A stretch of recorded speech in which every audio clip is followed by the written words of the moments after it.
Irmãos, nós vamos iniciar uma nova série de mensagens. A partir de hoje, terminamos Tito e vamos iniciar o nosso caminho por dentro do livro de Eclesiastes. Eu convido então a todos que abram as suas Bíblias em Eclesiastes e nós vamos ler o capítulo 1, do verso 1 ao verso 11. Assim diz a palavra do nosso Deus. Palavra do pregador, filho de Davi, rei de Jerusalém. Vaidade de vaidades, diz o pregador. Vaidade de vaidades, tudo é vaidade. Que proveito tem o homem de todo o seu trabalho com que se afadiga debaixo do sol? Geração vai e geração vem, mas a terra permanece para sempre. Levanta-se o sol e põe-se o sol e volta ao seu lugar, onde nasce de novo. O vento vai para o sul e faz o seu giro para o norte, volve-se e revolve-se na sua carreira e retorna aos seus circuitos. Todos os rios correm para o mar e o mar não se enche. Ao lugar para onde correm os rios, para lá tornam eles a correr. Todas as coisas são canseiras tais, que ninguém as pode exprimir, os olhos não se fartam de ver, nem se enchem os ouvidos de ouvir. O que foi é o que há de ser. E o que se fez, isso se tornará a fazer. Nada há, pois, novo debaixo do sol. Há alguma coisa de que alguém possa dizer, vê, isto é novo. Não, já foi nos séculos que foram antes de nós. Já não há lembrança das coisas que precederam. E das coisas posteriores também não haverá memória entre os que hão de vir depois delas. Até aqui a palavra do Senhor. Vamos orar? Deus de amor e de bondade, nós estamos diante da Tua palavra agora, Senhor, para ouvirmos a pregação dela. Te pedimos, ó Deus, que o Senhor converta o nosso coração a Ti, mais uma vez. Que seja uma semana diferente, ó Deus, a partir da instrução da Tua palavra. Mas também te pedimos que o Senhor alcance aqueles corações que ainda não foram quebrantados pelo Teu poder. É possível que haja alguém entre nós que ainda não confessou Cristo Jesus como seu Senhor e Salvador. Então suplicamos a Ti que o Senhor use esta ferramenta de pregação da Tua palavra para atrair mais pessoas ao Teu trono da graça. Ó Deus, purifica-nos, a mim, para pregar segundo a Tua vontade e a todos os irmãos para que ouçam a Tua verdade. Em nome de Cristo Jesus nós oramos. Amém. Irmãos, nós moramos numa região muito bonita, muito mesmo.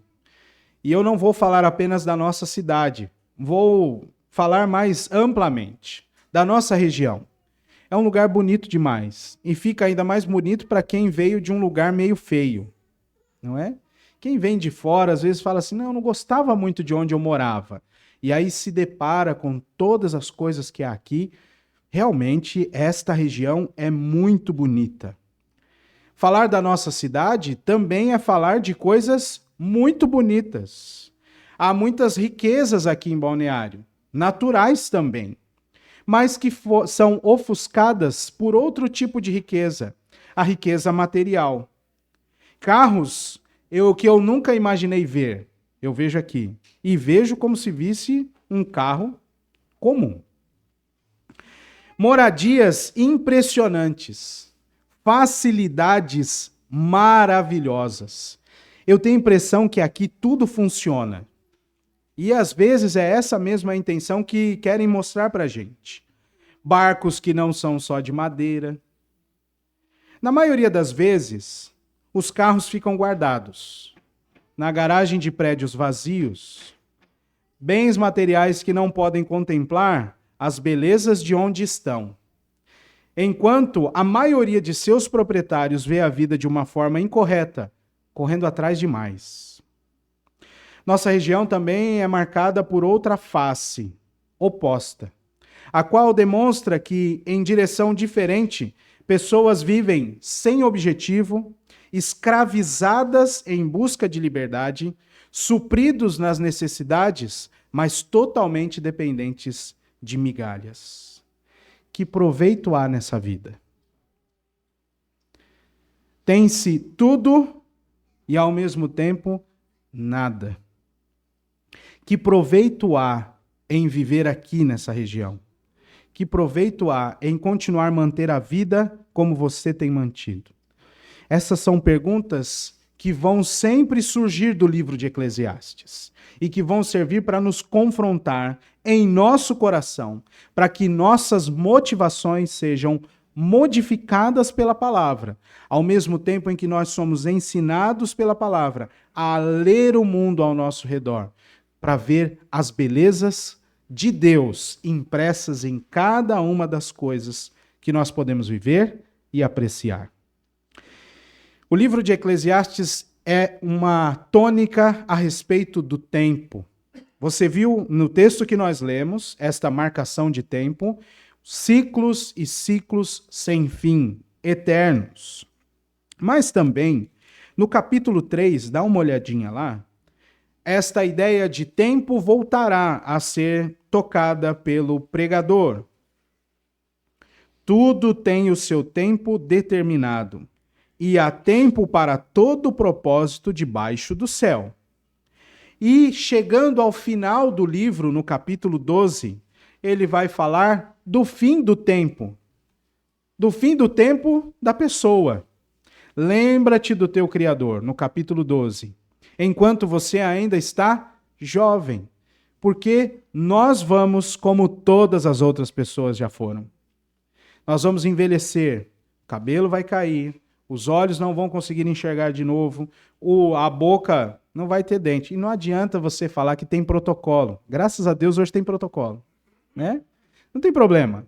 Mas os seus mesmo já deixaram de existir. Você vai ficar fraco, o ciático vai pinçar em lugares que você nem imaginava. É só quando alguém tem dor no ciático que fica impressionado o tamanho deste nervo. Né? Dói tudo, tem hora. Mas esse dia chegará para todos nós. Nós vamos ficar com as pernas e os braços fracos. E nós vamos morrer. E aí termina o livro falando assim, de tudo que nós falamos aqui neste livro, e que nós falamos inclusive sobre o tempo da nossa existência. O resumo é, teme a Deus e guarda os seus mandamentos. Eu espero que todos nós sejamos transformados pela palavra de Deus a partir do livro de Eclesiastes. E eu chamo a sua atenção agora para o capítulo 1, mais uma vez, e nós vamos extrair daqui as nossas lições de hoje. A mensagem central para nós é uma exortação, um imperativo. Encontre contentamento na vida debaixo do sol. Qual a razão para isso? Única, é uma apenas. O Senhor sustenta toda a criação. Encontre contentamento na vida debaixo do sol, pois o Senhor sustenta toda a criação. Vamos então observar os detalhes deste texto. Embora haja muita discussão nos estudiosos acerca das literaturas de sabedoria, que nós temos riqueza aqui, né? Provérbios, Eclesiastes, mas não apenas esses dois livros na Bíblia, outros livros têm essa quantidade de literatura de sabedoria. Há muita conversa acerca disso e de quem é esse tal pregador aqui. Há muitas evidências internas e nós vamos seguir pelo caminho mais comum. Quem é o pregador? Vamos no caminho de Salomão, tá bom? Você vai ler, os mais espertinhos vão procurar no GPT aí, fica tranquilo. Você vai ver que tem bastante coisa escrita acerca de quem é esse pregador. Nós vamos pelo caminho mais comum. O caminho de identificar que este filho de Davi, do verso 1, rei de Jerusalém, ou rei em Jerusalém, é Salomão. E é este homem que vai dar estes conselhos. Mas o que precisa ser marcado aqui é que esta figura que o autor assume é de alguém que sempre estará falando em público. diante de uma audiência. E é por isso que em muitos momentos esta figura é aplicada à de Salomão. Se nós olharmos o livro de Provérbios, por exemplo, há uma repetição da expressão: filho, ouve a voz. Ouve a instrução que eu estou te dando. Ouve, filho meu. É essa ideia de alguém que está sempre diante de um público anunciando a palavra, sempre mostrando um ensino, o pregador, este orador em público. E há um resumo de tudo o que ele dirá em todo o livro. Este é o resumo que nós lemos, do verso 1 até o 11, mas mais precisamente do 2 em diante. Veja só que ele vai mostrar para nós esta ideia de vaidade. Vaidades de vaidades, tudo é vaidade. E é apontada esta ideia de ser tudo vaidade na ótica do pregador. Veja de novo o versículo de número 2. Quem diz isto é o pregador. Ao contemplar toda a realidade, e nós vamos ver que ele mexeu com muitas coisas, desde plantas até amores. Mas nessa sua investigação, ele vai mostrando que tudo não passará de vaidade. E o termo que nós vamos ficar muito treinados a identificar, que é esse vaidade, significa vapor. Algo como que sai da boca, como um hálito mesmo. É o vapor, uma fumaça, que a gente às vezes tenta pegar, mas não consegue. É até perceptível, mas nós não conseguimos firmar ela em algum lugar. O vapor é isso que significa vaidade. Correr atrás do vento. Mas esse texto, ele é tão maravilhoso que ele não é uma marcação de alguém que está depressivo, que não vê mais sentido na vida. Pelo contrário, todas as vezes nós seremos guiados ao real significado da nossa vida. Porque ao buscar nestas coisas, uma em especial que vai dar sustentação para a vida dele, é que ele verá que nestas coisas não há. E então tudo se torna fútil, vão. O que o pregador está tentando mostrar para nós? O motivo de redenção. Não há redenção no trabalho, não há redenção no amor, não há redenção nas posses, não há redenção na vida, a parte de Deus. Por isso que ele vai terminar Eclesiastes dizendo: teme a Deus e guarde os seus mandamentos. A busca do pregador aqui, ou a mostra dele, das coisas nas quais ele buscou, ele está pedindo ou buscando redenção. Sem Deus, todas as coisas em que nós procurarmos a nossa redenção não passarão de vapor, de fumaça. Mas veja que interessante como ele vai dizer e apontar algo para nós. E nós aqui, na grande maioria, eu espero, se não todos, crentes em Deus, vão conseguir identificar umas coisas maravilhosas nesse texto. A partir do verso 3, ele faz esta pergunta e vai dar a razão pela qual ele pergunta. Qual é o proveito de todo homem em todo o trabalho que se afadiga debaixo do sol? Que proveito há? Fica com essa pergunta na cabeça. Você que já leu mais a Bíblia, sabe que alguém já perguntou isso. E nós vamos depois olhar para ele. Que proveito há em tudo aquilo que a gente faz? Muitos de nós aqui está duelando com a sua própria alma entre prestar atenção aqui no culto e no que vai acontecer amanhã. Muitos de nós. Ou nós deixamos pendências, ou nós temos de fato resoluções para tomar que estão agendadas para o dia de amanhã. Mas o que isso leva de benefício para a nossa alma? Vai acontecer tudo de novo. Isso é tão verdade para nós que nós temos até alguns ditos populares. O principal deles é assim, ó, o não a gente já tem. Porque a gente sabe que é um ciclo de algumas coisas sem fim. Qual é o proveito? E aí, eu queria que nós olhássemos para esse texto sempre vendo a glória de Deus se mostrando aqui. Olha o versículo 4. Geração vai e geração vem. Essa é a ideia de um ciclo sem fim. Vai e volta. Vai e volta. Nós oramos hoje pelo coral lá da Igreja Presbiteriana Nacional. Ali certamente tem famílias que continuam a puxar o coral para frente. Com exceção de poucos, segundo o pastor Geraldo, né, igual o pastor Geraldo, que estão desde o início. Mas tem uma juventude ali, às vezes são filhos dos filhos.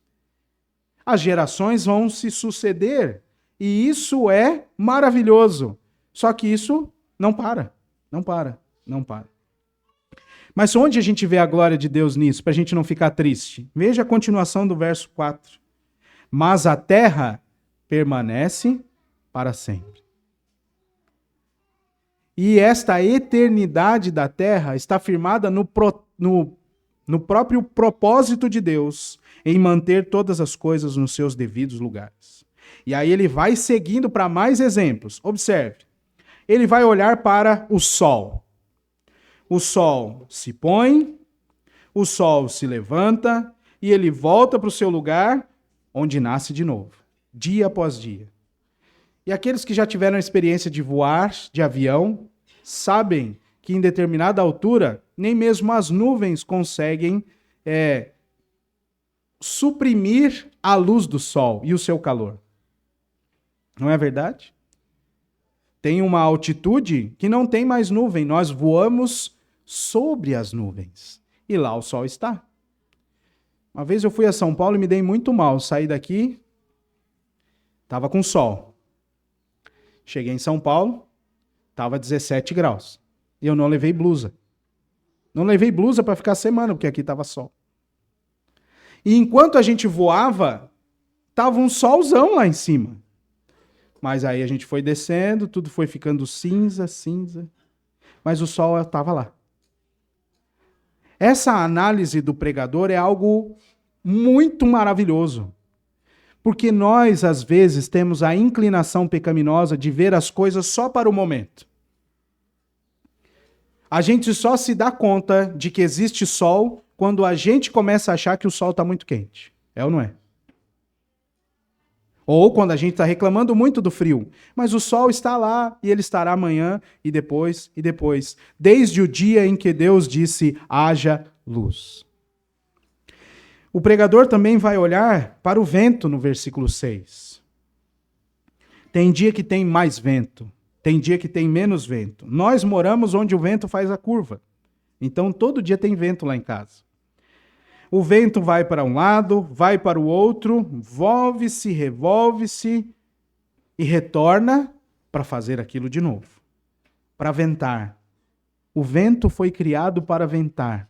Parece tão simples, mas as pressões que nós temos na vida, as angústias que nós temos e muitas vezes até mesmo os nossos pecados não nos permitem ver as coisas mais simples da vida. E neste fato, olhando para a criação, a coisa mais simples que nós temos que observar é o fato de que Deus criou todas as coisas e as sustém pelo seu poder. Nenhuma dessas regras vai falhar, porque elas obedecem o seu Criador. O sol vai continuar nascendo e se pondo. O vento vai continuar ventando. E que dirá dos rios? Veja o versículo 7. Os rios correm para o mar. E essa expressão é maravilhosa. O mar não se enche. Eu acho isso demais. Tá lá. O mar não se enche. E aí alguém dirá, mais técnico do que eu, certamente. Ah, pastor, mas a maré sobe e baixa. É verdade. Mas são poucos os momentos em que há uma extrapolação. Aquilo que a gente vê em tempo de chuva, muitas vezes, é a extrapolação de uma calha que o homem fez, num lugar onde o rio passaria normalmente. Aqui vocês são muito treinados com a expressão, aqui é a área alagada. É ou não é? Não era para ter casa lá. Era a área alagada. Aqui na cidade vizinha tem um parque linear, um projeto. Não sei se ele já saiu, às vezes ele sai, ele não sai. Mas é uma área de inundação. Haverá parque durante uma época, mas também há a probabilidade de em algum tempo esse parque não existir mais. Pelo menos não à vista. Porque é a área onde o rio ficará. Os rios não se enchem. Por quê? Porque eles foram preparados para ser assim. E tudo acontece segundo a vontade do nosso Deus. Mas aí o pregador vai mostrar que este ciclo sem fim, interminável, pode trazer canseira a todos os homens. Veja só o versículo 8 e ir para frente, até o finzinho do 11. Todas estas coisas são canseiras tais que ninguém as pode exprimir, mas aqui de novo o crente precisa olhar isso e ver a glória de Deus. Os olhos não se cansam de ver, nem se enchem os ouvidos de ouvir. Quem gosta de praia não se cansa de ouvir o som das ondas. Quem gosta de rio não se cansa de ouvir o som da corredeira ou da chegada da água, da passagem da água. É ou não é? Os ouvidos não se cansam. Nós não nos cansamos de ouvir os passarinhos cantando. Nem naquele dia que eles estão atacados. A gente briga com o dono e não com o passarinho. Os ouvidos não se cansam. Porque nós fomos preparados para contemplar as belezas que Deus criou. Os olhos não se cansam. Eu não me canso de descer aquele morro do Boi, olhar para a esquerda e ver o mar. Se eu pudesse, eu ia todo dia lá. E é muito curioso, porque quem fica meio tenso no trânsito é uma subida sinuosa. Você vai duelando ali com caminhões e ônibus, depois você tem que ter uma atenção para descer e tá tudo ruim. Daqui a pouco você olha para o lado, você até esquece que está dirigindo. A gente não se cansa disso, porque não é para cansar mesmo.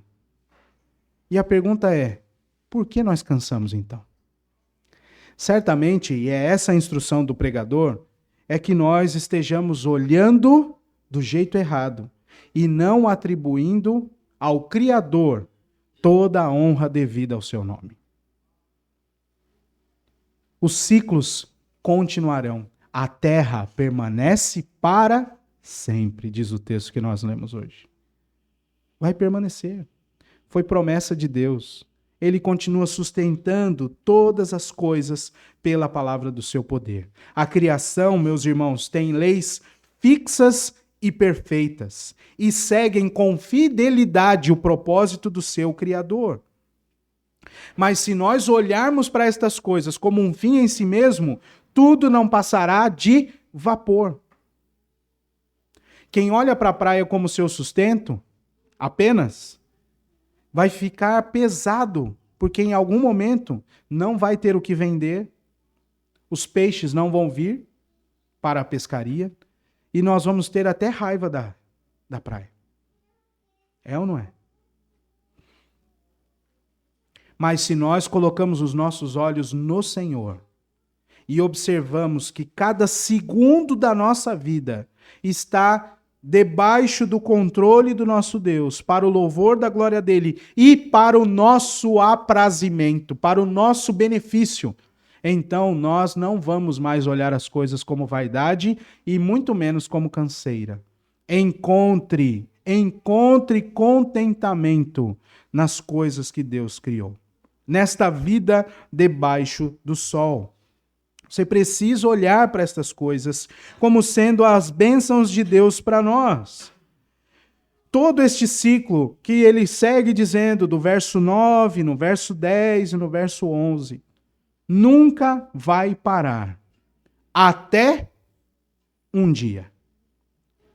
O versículo de número 10 tem esta pergunta. Quem é que pode perguntar, olha, isso aqui é novo? Não, já foi nos séculos que foram antes de nós. E até mesmo as canseiras da nossa vida encontrarão um dia final. É nisso que o crente espera. O dia em que nós encontraremos com aquele que prometeu estar conosco todos os dias, até a consumação dos séculos. Mesmo não tendo nada de novo na repetição de dias, semanas, anos. Ele é o Criador e o sustentador de todas as coisas. Debaixo do sol, esta expressão mostra para nós extensão e excludência também. As coisas acontecem a todos os seres humanos, a todos os seres vivos, de todas as épocas, ao mesmo tempo em que ficam excluídos os poderes celestiais. É debaixo do sol. E aqui, até o fim dos séculos. Mas acima do sol, não há uma expressão de vaidade aqui. Não há realização final, meus irmãos, nem redenção nas coisas que são criadas, se elas estiverem à parte do seu Criador. Nossos olhos precisam estar postos no Criador de todas as coisas. Os céus são os céus de Deus, mas a terra ele deu aos homens. Salmo 113, verso 3. O Salmo 19 nós lemos na liturgia. Todo aquele ciclo sem fim demonstram a glória do Senhor. A criação mostra para nós a glória e os atributos do nosso Deus. Mas nós também podemos ter a certeza de que estas coisas vão seguir rigorosamente o seu propósito até o dia final. E a maior bênção disso é saber que até o perdão que nós recebemos do Senhor será concedido dia após dia, não pautado em nós e na nossa interpretação, mas nas misericórdias do Senhor. Você se lembra de Lamentações 3:22? As misericórdias do Senhor são a causa de não sermos consumidos. Elas se renovam toda a manhã. Porque grande é a fidelidade do nosso Deus. Nós olhamos para as coisas materiais e precisamos ver nelas a glória do nosso Deus que nos enche de bênçãos espirituais. A vida debaixo do sol pode ser uma canseira, enfado mesmo, mas ela também pode ser maravilhosa quando nós a contemplamos e interpretamos, observando o nosso Criador e o nosso Redentor em todas estas coisas.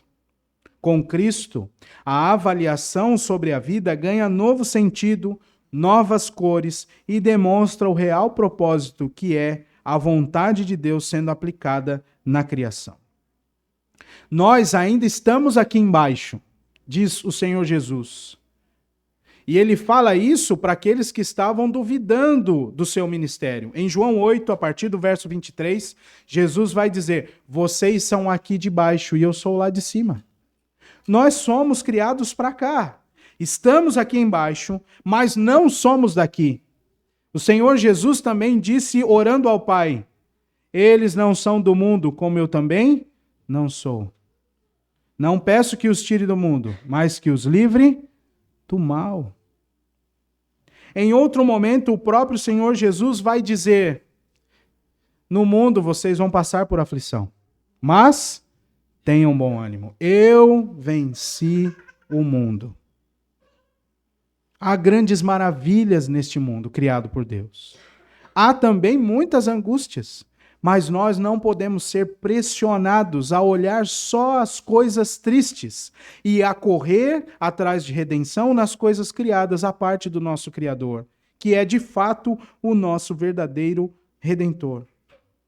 Nós estamos aqui, mesmo não sendo daqui, e estamos servindo aquele que é eterno. Lembra de Hebreus 13:8? Jesus Cristo, ontem e hoje é o mesmo, e o será para sempre.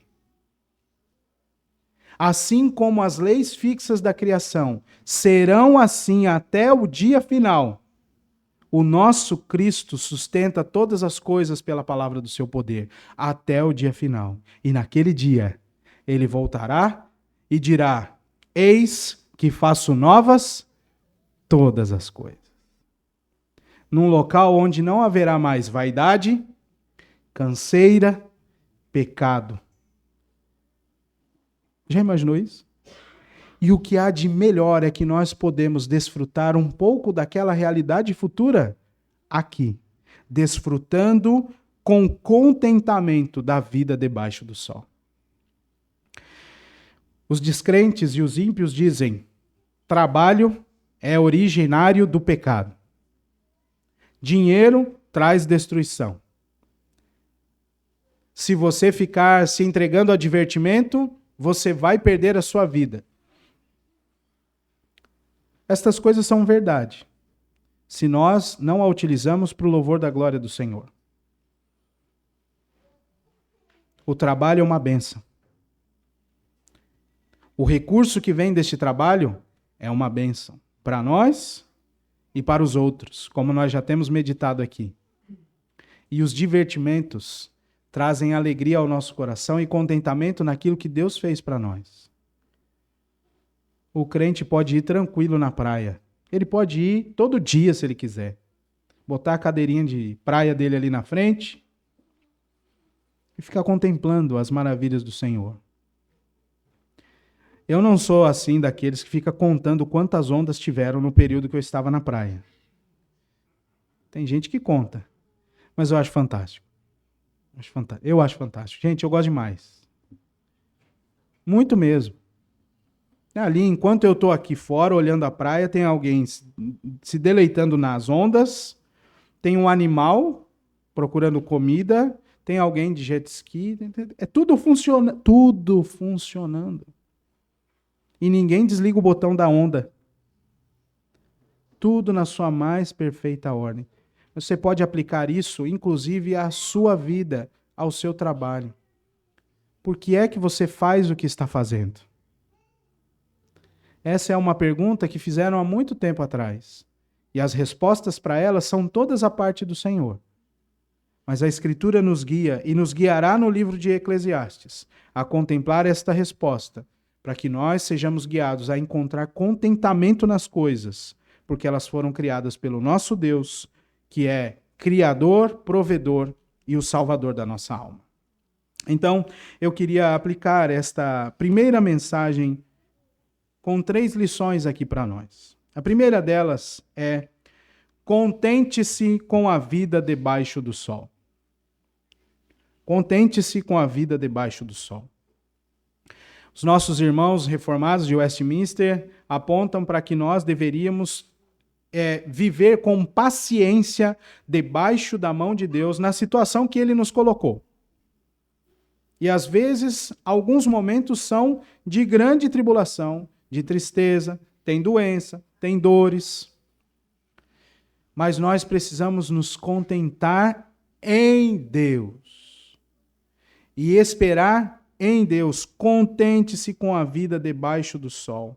A fé no único Deus verdadeiro, Criador do céu e da terra, aquele que sustenta todas as coisas pela palavra do seu poder, pode nos fazer satisfeitos com aquilo que Ele mesmo nos oferece da criação. O texto nos ensina que todas as coisas seguem suas leis fixas e inalteravelmente cumprem o propósito estabelecido pelo Senhor. A tal ponto de não haver palavras para explicar, de os olhos não se cansarem de ver e de os ouvidos não se cansarem de ouvir, antes mesmo de procurar por algo mais, ou até mesmo buscar contentamento nas coisas desta vida, contemple o que já é. Deus é o Criador, o sustentador e também é o Salvador da tua alma. Contente-se com a vida debaixo do sol. Se você está cansado de toda esta rotina, encontre também descanso no Salvador Jesus. Abre a sua Bíblia, por favor, em Mateus 11. Nós vamos ler do verso 28 ao verso 30. Vinde a mim, todos os que estáis cansados e sobrecarregados, e eu vos aliviarei. Tomai sobre vós o meu jugo e aprendei de mim, porque sou manso e humilde de coração, e achareis descanso para a vossa alma, porque o meu jugo é suave e o meu fardo é leve. Encontre contentamento. Contente-se com a vida debaixo do sol. Tá ruim no trabalho? Mude a sua maneira de interpretar esse trabalho. Reconheça que ele veio das mãos do Senhor. Se não veio, sai daí já. Busque descanso no Senhor. O seu momento de saúde é no Senhor que nós nos refugiamos. E encontre, então, este contentamento com este período no qual o Senhor está aperfeiçoando não só a sua vida material, mas a sua vida espiritual. Está achando que o casamento está ruim, que tantas outras coisas, que o dinheiro não dá. Você precisa olhar para estas coisas como sendo coisas e não o seu próprio Deus. Só haverá contentamento e redenção em Deus. E quando você observar estas coisas, à luz do seu Redentor, você estará com contentamento. Segunda coisa, contemple a vida acima do sol. Nós somos muitas vezes pressionados para olhar aqui e esquecemos das bênçãos que há no nosso Deus, em como o nosso Deus ordena as coisas para cuidar do seu povo, para nos abençoar. Quantos são os livramentos que a gente recebe? Desde engatar a marcha errada e se lembrar antes de apertar o acelerador. E aqui em Balneário a gente vê várias dessas, né? Carro pendurado no meio do prédio, assim. Errou a marcha, era para dar ré, ficou pendurado. Aqueles momentos em que você esqueceu o fogo aceso, não desligou lá o gás. Quantos livramentos? Quantos livramentos? E estes livramentos vêm da mão do nosso Deus, que está acima do sol. Contemple a vida acima do sol. O Senhor está nos céus, reinando com poder e muita glória. E por último, prepare-se para a vida eterna. Haverá um dia, meus irmãos, em que não sentiremos fadiga dessa vida, pois nós todos estaremos encontrando com o propósito final de todas as coisas sendo levado a cabo. A eternidade com o Senhor, o cumprimento de toda a nossa redenção, nos libertará do apego a essa criação e nos firmará como adoradores do Criador. É muito bom viver assim já, desapegados de um culto à criação e devotados ao Criador, mas nós ainda tropeçamos muito. É aquela cena de que você se vira para matar ali um pecado seu e já tem outro te esfaqueando pelas costas. Você venceu esse, mas agora você vai ter que se levantar e vencer esse outro aqui. E assim vai no nosso processo de santificação. Mas nós precisamos nos preparar para este dia. O dia em que nós estaremos totalmente purificados, em nenhuma vírgula da nossa existência apegados às coisas criadas, mas totalmente devotados ao Criador. Que nós, então, sejamos abençoados pelo Senhor e que você esteja mais pronto a observar quais são as tuas motivações e atrás do que você tem buscado redenção. Encontre contentamento na vida debaixo do sol, pois o Senhor nosso Deus sustenta toda a criação. A vida aqui, meus irmãos, tem leis fixas e inquebráveis. Segue totalmente com fidelidade o propósito do seu Criador e exaltam o único que é digno de louvor e adoração. Que nós sejamos, então, estes exaltadores de Deus, à medida em que nós experimentamos das coisas que Ele nos deu. Que Deus nos guarde e nos abençoe.